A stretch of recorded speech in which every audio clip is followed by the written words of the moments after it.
What will travel look like for the rest of 2020? When will it be officially safe to travel again? How will travel look different in the next few years? And what is the future of travel? If you have asked yourself any of those questions or even Googled any of these questions, this video is going to be for you. What's up, everyone? Today we are going to introduce you to a brand new segment called Listen to Linda. And if you're wondering, who's Linda? Well then, let me introduce you to Linda! Wow, look at that magical editing right there. So everyone, meet my mom, Linda. Hello, everyone. She is a luxury travel advisor, and we're gonna really utilize her expertise and her insider advice and knowledge to answer all of your biggest travel questions. Ooh, and you guys can tell that I'm new to this whole YouTube thing, so I forgot to tell you guys this, but if you like these videos and you want to have more of your travel questions answered, make sure that you're subscribed to my channel and you hit that little bell button to make sure you get a notification when a new video is live. Yeah. And also too, if you have any big travel questions that you want answered, make sure to drop them in the comments and we will do our best to answer them, or even make a video, another Listen to Linda video about that topic. Everyone is wondering, when can we travel again? If you look at the, US.gov website and the countries that US passport holders can travel to. So obviously there's people outside the US that are watching, but for the majority of us, where can US passport holders go? It's a limited list. So where can you travel to internationally? Limited. As far as like domestic travel, there's many places you can travel, but on the other hand, one has to keep abreast of what kinds of outbreaks are taking place in different cities. Where do you go to find your information? Like, where do you go to kind of stay abreast and stay up to date on what all the different requirements are for countries and states? So it's a multitude of different places, but as far as travel goes, individually, I'd go to the US.gov travel site, and then individually, state by state, you have to go to the individual state site. And so I will make sure to put that website in the description of this video, but I also want to shout out the points guy. I think he just released today, when we're recording this, there's an entire map of the United States, and you can click on each state and it tells you all of the restrictions, all of the things that you need to know if you're thinking about visiting. It's very comprehensive, and then once you click that state, it takes you to that state's respective website that is going to be updating all the different requirements. I'm curious to know, what are you telling your clients in terms of, let's say they come to you and they say, I want to book a trip for December of 2020. What is the purpose for your trip? What's the length of time that you're going to be gone? Are you prepared that, if you, based on your location, again, are coming from an area that, might have an outbreak, you might have to quarantine when you arrive in that new region of the United States. Do you have all of what you need in order to get your COVID test before you travel? What about when you get home? Are you going to be able to go to work if you're going to an area that has a pretty significant outbreak? You might be exposing other people, and how would you feel about that? It's just a hard decision. Again, however, it is not my responsibility to make the decision. It's only for me to advise. And I understand how frustrated people are. I understand how much everyone wants to travel. Let's get into kind of the second big question that a lot of people had was, how will travel change after quarantine? And I guess also, like, when is after quarantine? Because I don't think we know really when that end is in sight. Let's start with air travel. What are some of your predictions about what air travel will look like after this is all behind us? With respect to all of the airlines, I know a lot of them are looking at, the entire process of check-in being, somewhat touchless, boarding being as sanitary, as safe as possible. In order for a flight to be profitable, again, this is information that I've read, 7/8 of the flight, so like 87, 88% of the flight needs to be full.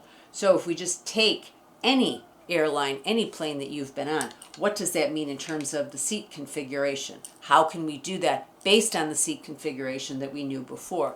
So I know there are many different practices and experiments in place with what to do with the middle seat, putting up plastic guards, turning the seat around, completely redesigning. How are things going to change for hotels in the future? To begin with, I think hotels themselves, we're always looking at ways to further sanitize. I think to a certain degree, it's become competitive, and you have hotels really advertising the extent to which they have quite well thought out, very thorough and detailed safety practices. I think, what, I just actually heard something. I think the hotels, a lot of hotels, particularly in Chicago, and I'm sure many probably are doing this across the country as well, but a lot of them are offering their rooms at like kind of a day rate price right now for people to go and use the room as like a work from home office space. I've seen a number of hotels doing that in Chicago, and I think right now they're just trying to get so creative to try and just get people in the door. I'd love to hear what you think about like cancellation or policies for hotels. Like, do you think they're going to be more strict about whether or not you can cancel? Some hotels, for example, the one that I'm speaking of, for this client, from the time that they make the booking, it's 0% refundable. Everyone is, and when I say everyone, I mean all the hotels, everyone is dealing with the pandemic not only from the financial perspective, but also from the employee perspective. How many employees, do I have? What are my numbers going to be? For this weekend, what are my numbers going to be, for next month? How do I adequately staff? And I mean, to further answer the question that you originally asked me about cancellations, I was giving an extreme example. Some of the hotels have extremely flexible cancellation policies because let's face it, they want not only your business for the time that you're booking, they want you to have an amazing stay so as to get repeat business. Just another thing to note, I did notice, I was just recently searching on Airbnb, you are able on Airbnb now to filter your search results based on flexible cancellation policies. So if you click the filter button, it only shows you places where there is a flexible cancellation policy, which I think is very important right now. What do you think is going to change for, let's say, places like the Taj Mahal or places like the Louvre? Yeah, I mean, it's clearly going to be a combination of timed visits and many less people being allowed at any one point in time. I just remember going on certain sites most recently in this last week when I was looking for clients, and I was surprised. There were some places closed for all of 2020. Wow. So, you might have a tourist attraction that just says, hey, we need to revamp, we need to recalculate the manner in which we handle crowds. And so for that reason, we're just going to decide, to wait until, things clear up and we get all of our procedures and practices together.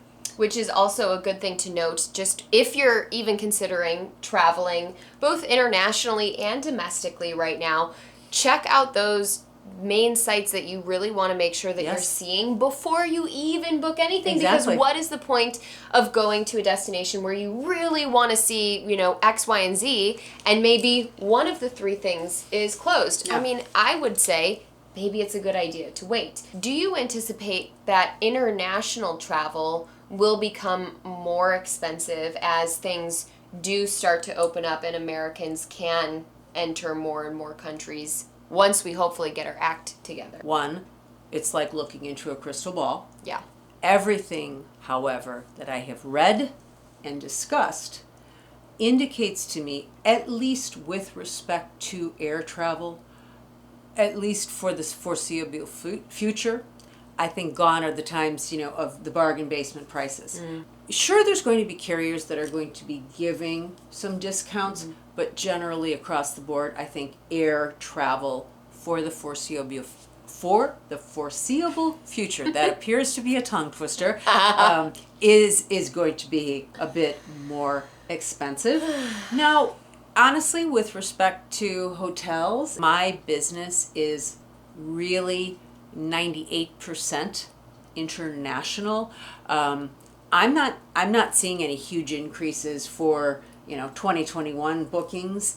Other than increases in price. Increases in price. I want you to leave us with some positives, because I feel like a lot of this video has been like, doom and gloom and womp womp womp. Spend as much time as you can, traveling virtually, putting your lists together of where you want to go, organizing your previous travel photos, and, coming up with your list. We will travel again. We will do those trips again. I can't tell you when, but we will do it. So, keep that list going. And two, I think that, while we really can't travel too much internationally, I do think that, the option and the ability to travel domestically will probably open up, hopefully sooner rather than later. And so maybe this is an opportunity that when it is really safe to do so, you can explore your own backyard. Even just right now, explore your own home state. If you don't even want to go beyond just that, just kind of, there are so many things that I have neglected in Illinois. I feel like sometimes all I talk about is Chicago, but there's other parts of the state that I have not even explored. And so I think that right now it's really kind of getting to understand your home state, your neighborhood, supporting your small businesses. And so if we focus on that, however long we need to focus on that, and maybe then expanding to traveling in your region and the rest of the country, I think we will, as travel lovers, we will be able to get through. But absolutely, we got to do so in a safe and responsible manner. And there is so much to be said for being a tourist in your own, in your own home state, in your own home city. That wraps up our first official episode of Listen to Linda. Our next episode is going to be talking about what you need to know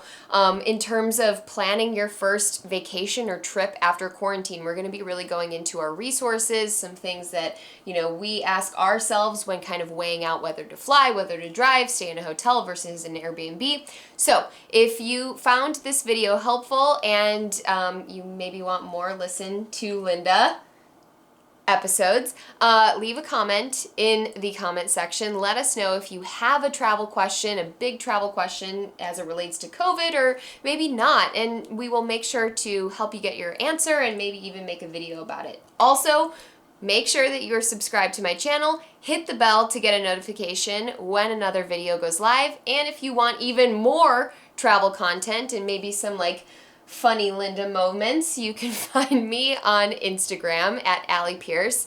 And Mom, where can the peeps connect with you? The Scorby Travel website is absolutely, filled with lots of fabulous information, not only about travel, but about travel during COVID. But until next time, we will see you for another Listen to Linda episode, and I hope you guys had a great day, and I hope this was helpful to you. Absolutely. We will travel again. Adios.